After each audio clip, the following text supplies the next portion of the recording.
지난 11장에서 다루었던 대제사장, 서기관, 장로들이 제기했었던 예수님의 권위에 대한 의문, 문제 제기, 그 논쟁을 기억하실 겁니다.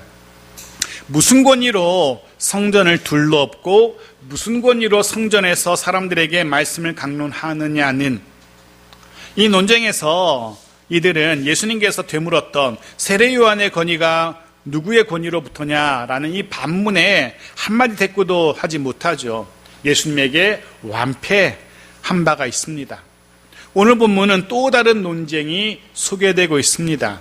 세금에 대한 논쟁이라고 할 수 있는 논쟁입니다. 이전 그리고 이후에 일어나는 다른 논쟁과 비교할 때 상당히 짧은 본문, 짧은 논쟁입니다. 본문이 짧기 때문에 오늘 설교 말씀도 아마도 역대급으로 짧지 않을까라는 생각을 해봅니다. 그러기에 후다닥 지나갈 수 있습니다. 시간이 금방 끝날 수 있으니까 더 집중해서 말씀을 들을 수 있었으면 좋겠습니다. 자, 이 논쟁을 들여다보는 가운데 우리의 귀에 또 우리 심령에 말씀하시는 주의 음성이 들리기를 소원합니다. 무엇보다 오늘 내게 말씀하시고 내게 깨닫게 하시는 성령 하나님의 그런 은혜가 우리 모두에게 임하기를 간절히 축복합니다. 자, 13절 들여다봅시다. 무슨 논쟁인지 13절입니다. 같이 읽죠. 시작. 그들이 예수의 말씀을 책 잡으려 하여 바리새인과 헤롯 당 중에서 사람을 보내매, 그들이 계속 등장하는 이들 누굽니까? 구체적으로 대제사장, 서기관, 장로들로 구성된 당시 최고의 심의기관, 공회, 사내들인 공회원들을 말합니다. 이들은 줄곧 예수를 곱지 않은 눈으로 주목하고 있습니다. 줄곧 예수를 궁지에 몰아넣으려고 하고 있는 그들입니다.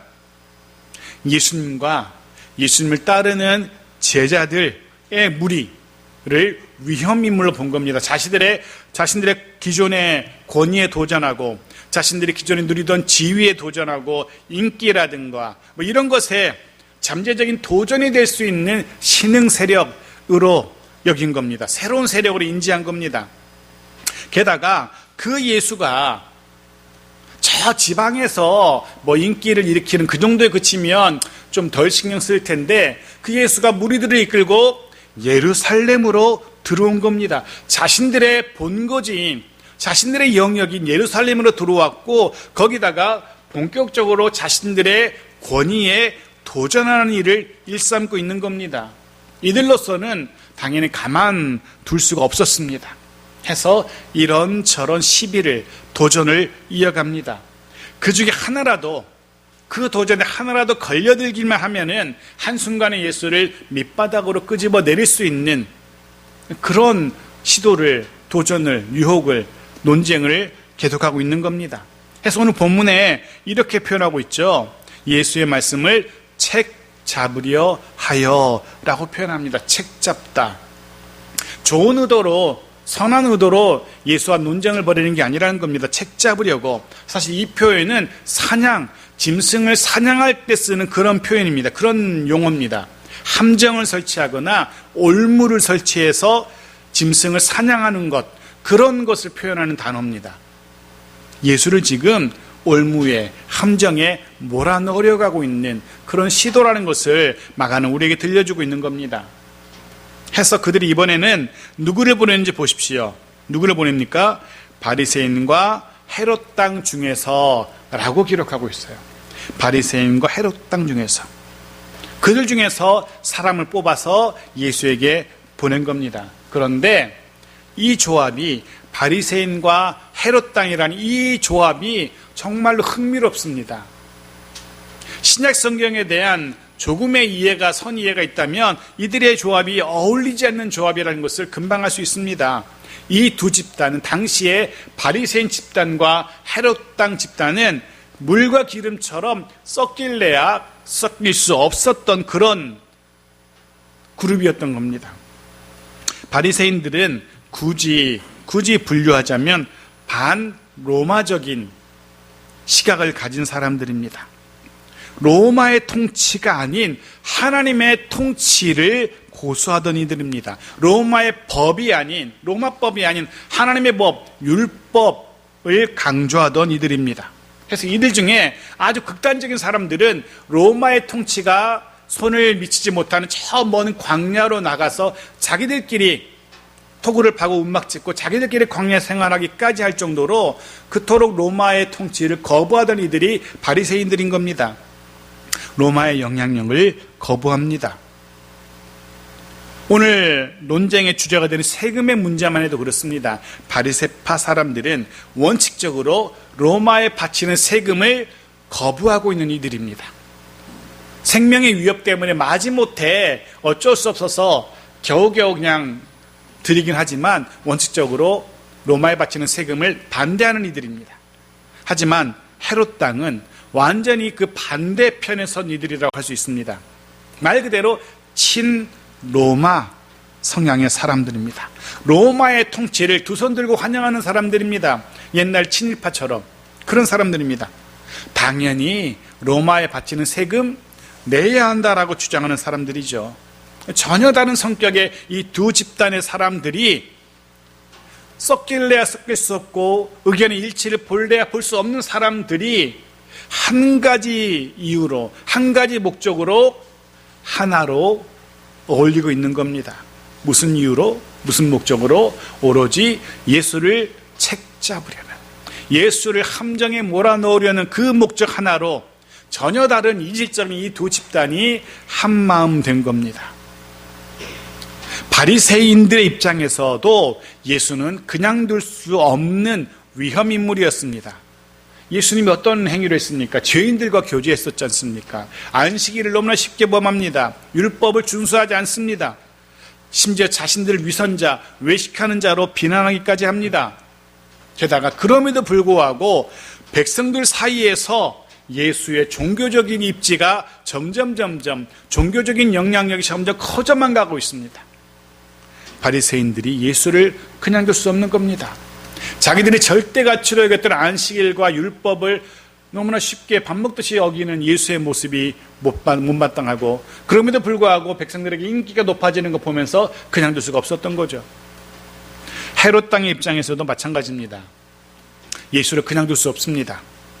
백성들의 인기를 한 몸에 받으면서 이리저리 사람들을 몰고 다니는 예수가 눈에 가시처럼 여겨집니다. 이 헤롯 땅 사람들은요, 이전에 세례 요한을 기억합니다.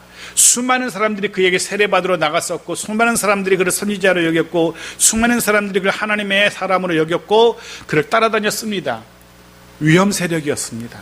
언제 그 세례 요한이 정치화되어서, 정치 세력화되어서 자신들에게 도전할지 모르는 위험 인물이었습니다. 그런 이유 때문에도 아마도 세례 요한은 제거되어야만 했고 실제로 순교했었죠. 예수가 그런 인물로 여겨지고 있는 겁니다. 수많은 사람들이 따르고 있는 예수, 이 예수가 말 한마디 잘못해서 로마는 우리의 적이야 라고 하는 순간 밀란이 일어날 것이고 정치적으로 그냥 둘 수 없는 위험 세력이었기 때문에 아예 싹도 틔우지 못하도록 초장에 제거해야 되는 그런 대상으로 여겨졌던 겁니다. 바리새인도 헤롯 당도 예수는 공공의 적이 된 겁니다. 예수 제거, 이 한 가지 목적으로 이 두 집단이 하나로 뭉칩니다. 그들이 예수를 찾아옵니다. 14절 보죠. 같이 읽죠. 시작. 와서 이르되 선생님이여 우리가 아노니 당신은 참되시고 아무도 꺼리는 일이 없으시니 이는 사람을 외모로 보지 않고 오직 진리로서 하나님의 도를 가르치심이니이다. 가이사에게 세금을 바치는 것이 옳으니까 옳지 아니하나이까. 앞부분 세금의 문제를 들먹이기 전에 자신들의 속마음을 얘기하기 전에 이들은 제일 먼저 앞부분에서 예수를 잔뜩 축혀 세웁니다. 말 그대로 비행기를 높이 띄우고 있는 거죠. 심지어 듣기 거북할 정도로 예수에게 아부하는 것처럼 들립니다. 그런 이유가 있습니다. 자신들이 이제 곧 드러낼, 자신들이 이제 곧 물어볼 그 질문을 회피하지 못하게 하려는 그런 의도였습니다. 우리는 조금 전에, 이전에 보았죠. 권위 논쟁에서 예수가 나도 너에게 대답하지 않겠노라 했던 걸 보았습니다. 이번에도 예수가 이런저런 꼼수로 나도 대답하지 않겠다라고 할까봐 아예 초장부터 당신은 이런 분이시니까 얼마든지 이 물음에 답을 할 수 있을 겁니다. 답을 해야만 합니다. 라고 처음부터 기선을 제압하고 있는 거죠.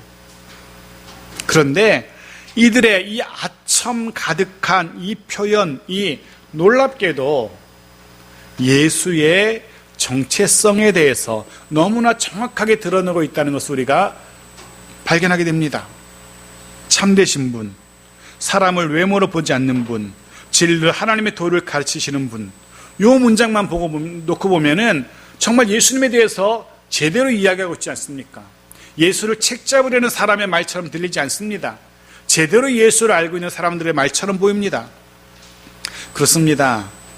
악한 의도로 예수에게 책 잡으려고 다가온 이들이지만 놀랍게도 이들의 입을 통해서 예수의 예수됨, 예수의 정체성이 너무나 정확하게 드러나고 있는 겁니다. 정말 흥미롭게도 자신들은 몰랐지만 자신들도 모르는 사이에 예수님에 대해서 온전한 제대로 된 고백을 드러내고 있는 겁니다. 자신도 모르는 사이에 예수님을 제대로 드러내는 그런 선한 도구로 사용되고 있었던 겁니다. 악한 이들이 악한 마음으로 했지만 드러나는 것은 예수님의 선한 모습이었던 겁니다. 해서 그런 기도도 드려보게 됩니다. 저 여러분의 삶에서 일어나는 모든 일들, 모든 상황들, 만나는 모든 사람들과의 만남을 통해서 그 모든 시간들을 통해서 우리가 하나님의 백성들이라는 사실이 더 선명하게 드러나기를 기도합니다. 때로 우리는 사람들에게 반대를 당할 수도 있고 때로 사람들에게 조롱을 당할 수도 있고 무시당할 수 있고 핍박당할 수도 있습니다. 때로 아주 힘겨운 문제를 만나기도 하고 그 속에서 정말 난처한 어찌할지 모르는 그런 상황을 만나기도 합니다.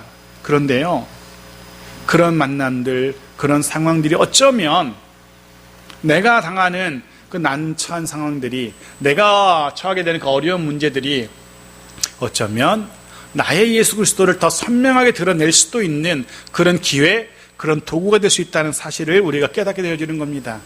말씀처럼 모든 것이 합력하여서 선을 이루시는 하나님이심을, 우리의 삶에 일어나는 모든 일들을 통하여서 하나님의 선함이 드러나게 되는 그런 일들이 저 여러분의 가운데, 삶 가운데 일어나기를 주 성령께서 그렇게 역사하시기를 또한 기도합니다.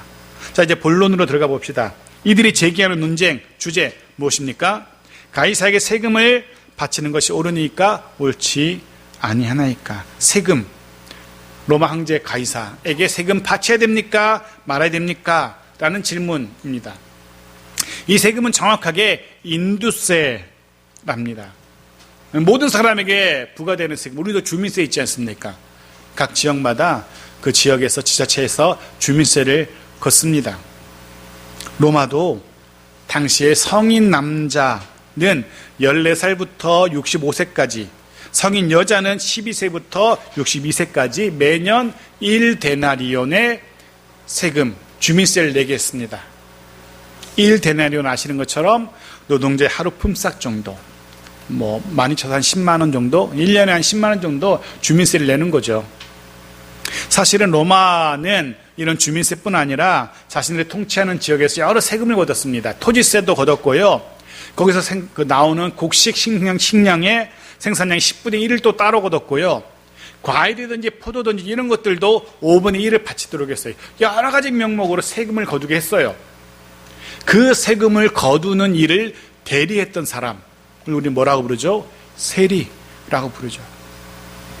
문제는 바리새인들을 비롯한 정통 유대인들은 하나님 외에 다른 이들에게 세금 바치는 것을 허용하지 않았습니다. 받아들일 수 없었습니다. 정통 유대인들은 자신들의 주권자는 오직 하나님 한 분뿐이라고 여겼기 때문에 또 다른 누군가가 자신들을 관할하고 자신들을 주관하고 해서 세금 바치라는 것 인정하지 못했던 겁니다. 심지어는 세금의 문제를 우상 숭배라고까지 그렇게 해석해서 극구 반대했던 이들도 있었습니다. 대표적으로 사도행전 5장에, 우리가 사도행전 살펴봤는데 사도행전 5장에 등장하는 갈릴리 유다와 같은 반란을 일으킨 사람들, 로마 정부를 향해서 반란을 일으켰던 사람들인데 이들이 들고 나왔던 문제가 세금의 문제였어요. 우리는 하나님 외에는 누구에게도 세금을 바칠 수 없다라는 그런 캐치프레이즈 가지고 그런 명목을 가지고 로마에 반란을 일으켰던 이들이거든요. 그만큼 정통 유대인들에게 로마에 바치는 세금은 아주 예민한 문제였어요. 이 세금을 반대하면 당연히 로마 정부가 가만히 안 있겠죠. 또 세금을 찬성하면 유대인들이 가만히 있지 않을 겁니다. 민족의 반역자라고 할 겁니다. 늘 그렇듯 예수를 책잡으려는 사람들이 들고 오는 물음은 이렇게 답하기도 저렇게 답하기도 참 난감한 그런 문제들이었습니다. 잘못 대답하면은 지금까지 예수님의 모든 사역이 수포로 돌아가는 그 정도의 문제를 가지고 옵니다. 그런 주제를 가지고 옵니다. 로마에 바쳐야 되는 세금의 문제도 그런 주제였습니다. 근데 문제는, 더 큰 문제는 빠져나갈 구멍이 보이지 않는다는 거죠. 로마의 세금을 내라고도 할 수 없고 내지 말라고도 할 수 없는, 자, 주님은 이 위기를 어떻게 해결하시는지 보십시오. 15절이죠. 같이 읽죠. 시작. 우리가 바치리까 말리까 한데 예수께서 그 외식함을 아시고 이르시되 어찌하여 나를 시험하느냐. 데나리온 하나를 가져다가 내게 보이라 하시니, 본문에 사용된 외식이라는 표현 우리가 살펴봤죠. 이미 연극배우가 가면을 쓰고 연기하는 것을 의미하는 단어였습니다. 주님은 지금 이들의 악한 속마음, 악한 의도를 알고 계셨던 거죠. 이들이 정말 궁금해서 들고 온 문제가 아니라는 거죠. 예수님을, 자신을 궁지에 몰아넣으려는 악한 의도라는 것을 알고 있었습니다. 해서 주님이 이렇게 말씀하십니다. 어찌하여 나를 시험하느냐. 어찌하여 나를 시험하느냐. 사실은 이번만이 아니었어요. 사단은 예수님이 사역을 시작하시는 그 순간부터 이후로 계속해서 끊임없이 예수를 향한 시험을 멈추지 않았습니다. 오히려 더 교묘하게 종교 지도자들, 정치 권력자들, 이들을 이용해서 끊임없이 예수를 시험하곤 했습니다. 그렇습니다. 주님은 이 땅을 사시는 동안 끊임없이 그들의 시험, 유혹, 도전을 마주하셔야만 했습니다. 그리고 어쩌면 우리의 삶도 그럴 수 있습니다. 그럴지 모르겠습니다. 유혹과 도전이 끊임없이 계속될 수도 있을 겁니다.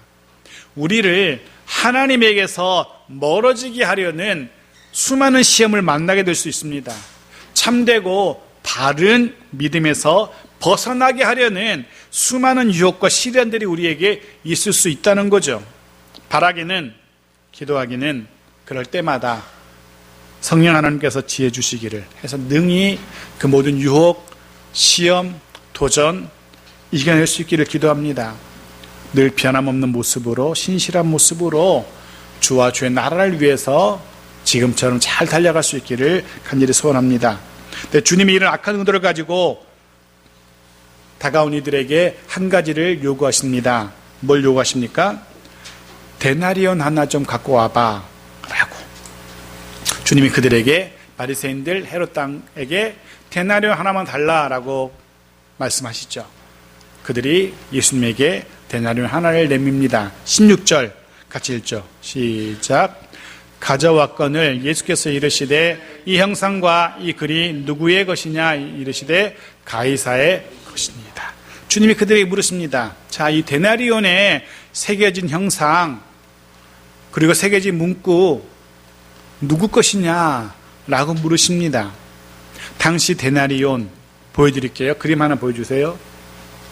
저렇게 생겼습니다. 당시 쓰였던 은전 데나리온의 모습입니다. 보시면 앞면에 뒷면에 다 로마 황제의 형상이 새겨져 있죠. 로마 황제가 새겨져 있습니다. 그리고 앞면 양옆으로 이런 문구가 새겨져 있다고 합니다. 약간의 그 축약이 되어 있는데 그걸 다 풀어보면 이런 문구입니다. 신 아우구스, 신은 그 하나님 말하는 거죠. 하나님 아우구스투스의 아들 티베리오 케사르 아우구스투스라는 문구가 양쪽에 새겨져 있습니다. 그 뒷면에는 이런 문구가 새겨져 있습니다. 지극히 높으신 대제사장, 이렇게 되어 있습니다. 황제의 형상이고 황제를 신격화하는 그런 문구가 새겨져 있는 겁니다. 해서 바리새인과 헤롯 땅의 주님이 물으십니다. 누구 것이고 누구의 글이냐? 누구의 얼굴이고 누구에 대한 글이냐? 당연히 바리새인과 헤롯 왕이 대답하죠. 로마 황제 것이지 가이사의 것입니다 라고 대답합니다. 로마 황제의 형상이었고 로마 황제에 대한 글이라고 대답합니다. 당연한 거죠. 그때 이제 예수님께서 솔로몬의 지혜와 같은 대답을 하십니다. 17절 같이 읽죠. 시작. 이에 예수께서 이르시되 가이사의 것은 가이사에게 하나님의 것은 하나님께 바치라 하시니 그들이 예수께 대하여 매우 놀랍게 여기더라. 가이사의 것은 가이사에게 하나님의 것은 하나님에게 바치라. 먼저 첫 번째 이 바치라는 표현을 우리가 좀 주목해 볼 필요가 있습니다. 바치라. 정확한 번역은 돌려주라입니다. 돌려주라. 우상숭배 이런 거창한 문제가 아니라 매국행위 이런 거창한 문제가 아니라 소유의 문제라는 겁니다. 이 데나리온의 원래 주인이 누구냐 물으시고 원래 주인이 로마 황제라고 대답을 했기 때문에 그럼 원래 주인에게 돌려주라는 그런 대답인 겁니다. 원래 주인에게 돌려주면 되는 것이지 그것까지 굳이 이런저런 문제 삼지 말라는 겁니다. 당연히 원래 주인에게 돌려주면 되는 일이라는 겁니다. 이 데나리온의 주인인 로마 황제에게 다시 돌려주는 것일 뿐 거창하게 세금의 문제, 우상 숭배 문제로 확대시켜서 문제 삼을 필요 없다는 그런 말씀인 겁니다. 또 둘째, 가이사의 것, 하나님의 것, 즉 가이사의 것과 하나님의 것을 분명히 구분하십니다. 가이사의 것을 가이사에게 돌려주어야 하는 것처럼 하나님의 것도 하나님에게 돌려주어야 한다는 그런 주님의 말씀인 거죠. 가이사의 것을 가이사에게 돌려주는 게 맞다면, 그게 당연하다면 하나님의 것을 하나님께 돌려주는 것도 너무나 당연한 것이죠. 그리고 이 대답은 바리새인들, 헤롯 땅 모두를 만족시키게 되죠. 생각해 보십시오. 바리새인으로서는 예수는 여호와 하나님을 인정하는 사람이구나, 하나님의 것 하나님께 바치라 하는구나, 그래 우리라 생각이 같군 라고 바리새인들이 좋아합니다. 헤롯 땅도 좋아합니다. 예수는 가이사의 것을 인정하는구나, 가이사의 것 가이사에게 바치라 하는구나, 우리랑 생각이 같네. 자기들 편의대로 그렇게 생각을 받아들이는 겁니다. 모두가 다 만족하는 겁니다. 가이사의 것을 요구하는 사람들은 가이사의 것이라고 하니까 오케이 하는 것이고, 하나님의 것을 주장하는 사람들은 하나님의 것을 인정해 주니까 그들 역시 흡족해하는 겁니다. 말 그대로 솔로몬의 판결과 같은 둘 모두를 만족시키는 그런 지혜로운 판결이었던 겁니다. 해서 주변 모든 사람들이, 이들 뿐 아니라 주변 모든 사람들이 예수의 대답에 심히 놀라게 되는 것으로 이 논쟁은 마무리됩니다. 자, 말씀을 정리합니다. 이 말씀을 이제 우리 시대 저와 여러분에게 한번 적용해 봅니다. 첫 번째, 동전에 새겨져 있었던 형상에 대한 적용입니다. 형상에 대한 생각.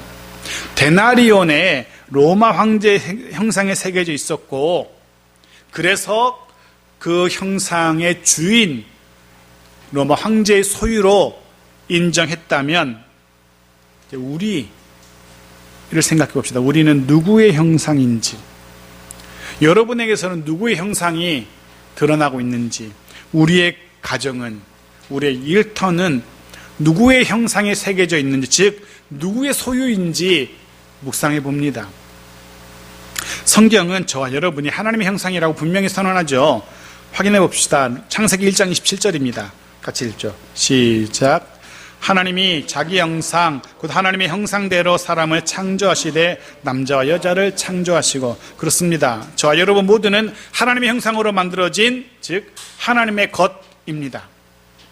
마찬가지로 그런 우리들이 이룬 가정과 일터와 교회도 역시 하나님의 것일 겁니다. 아무도 부인할 수 없는 사실입니다. 해서 베드로 사도는 이렇게 분명히 선언하죠. 베드로전서 2장 9절 같이 읽죠. 시작. 그러나 너희는 택하신 족속이요 왕같은 제사장들이요 거룩한 나라요 그의 소유가 된 백성이니.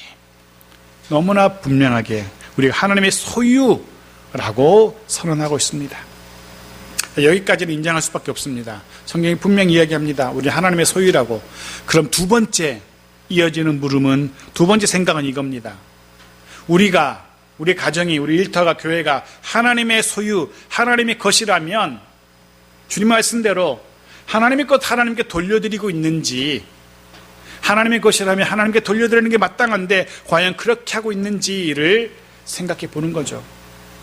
당시 예수님은 종교 지도자들, 이스라엘의 종교 지도자들에게 저주하시고 그들의 화를 내곤 하셨습니다. 이유는 하나님의 것임에도 하나님께 돌려드리지 않았기 때문이었습니다. 마태복음 23장 23절 마지막으로 읽고 정리하겠습니다. 같이 읽죠. 시작. 화 있을진저 외식하는 서기관들과 바리새인들이여, 너희가 박하와 회향과 근체 11조는 들이되 율법에 더 중한 바 정의와 긍휼과 믿음은 버렸도다. 그러나 이것도 행하고 저것도 버리지 말아야 할지니라. 주님은 당시 종교 지도자들을 향해서 저주를 선언하십니다. 화 있을진저. 이유는 그들이 하나님께 마땅히 돌려드려야 할 것들을 돌려드리지 않았기 때문입니다. 그렇다면 우리는 어떤지, 하나님이 내게 원하시는, 우리가 마땅히 하나님께 돌려드리고 있는 것 돌려드리고 있는지, 어떻게 하는 것이 돌려드리는 것인지 이런 생각들을 해봅니다. 분명 하나님의 것인 나의 삶, 우리가 잠시 보관 중인 우리의 시간, 물질, 재능 하나님께 돌려드려야 됩니다. 돌려드린다. 하나님의 뜻대로, 하나님의 영광을 위하여, 하나님의 나라를 위해서 써야 하는 겁니다. 내 마음대로, 내 뜻대로, 내 방식대로. 그건 내 거라는 주장이죠.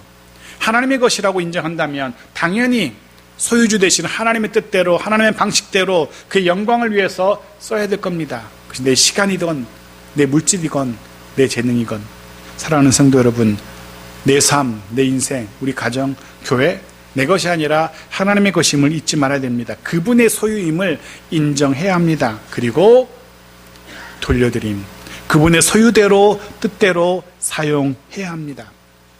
하나님의 뜻대로 쓰임받는 저의 삶, 우리의 삶이고 우리의 가정이고 일터이고 교회에게 축복합니다. 7월 마지막 한 주간을 살아갈 겁니다. 이 한 주간 내 생각이 드러나는 것이 아니라, 내 주장, 내 고집이 드러나는 것이 아니라 하나님이 드러나고 하나님의 영광이 드러나길 소원합니다. 내 소유이신 하나님이 드러나길, 하나님의 나라가 선포되고 그 영광이 열방 가운데 드러나게 되어지는 우리 가정이고 일터이고 우리 삶이길 축복합니다. 그리고 그를 통하여서 다시 한번 더 진하게 내 삶이 내 것이 아니라 하나님의 것임을, 우리의 가정이 내 가정이 아니라 하나님의 소유임이 선포되어지는 그런 복된 한 주간이길 주의 이름으로 축복합니다. 아멘.